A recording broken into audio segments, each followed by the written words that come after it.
I wanted to explain how it made me feel, how I thought he really was attracted to me, how betrayed it made me feel to hear him say that behind my back. But I just started to cry and couldn't really communicate what I wanted to say very well.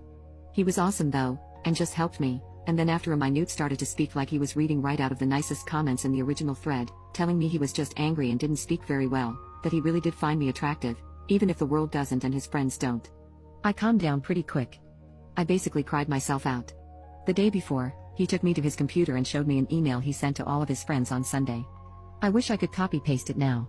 But he basically called all his friends a-holes. He said they crossed the line from good-natured trash talk to just being a-holes, and then continued going far beyond. He said that for time indefinite, they had to find another host. We're no longer welcome in my home. Seeing him stand up for me again made me happy. Especially seeing him do it without talking bad about me, helping me believe it really was just heat of the moment. Bad word choice. He told me to wait in the room and left, coming back with a folder.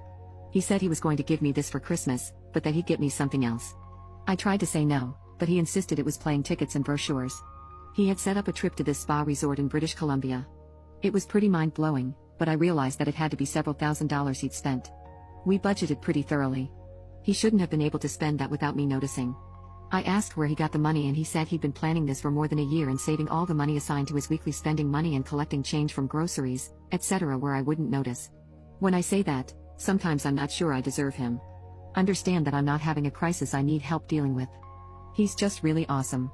The trip to the resort in British Columbia was like a dream. We were surrounded by stunning natural beauty and had the most romantic getaway.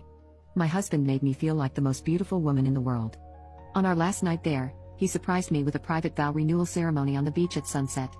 As we held hands and recited our vows with the waves crashing behind us, all of my lingering insecurities washed away.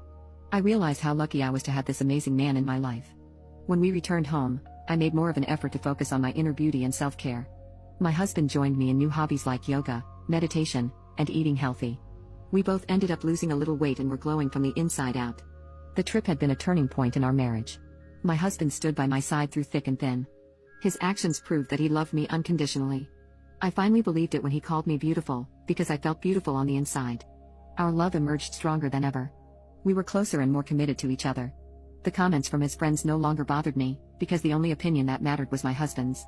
I love you, James.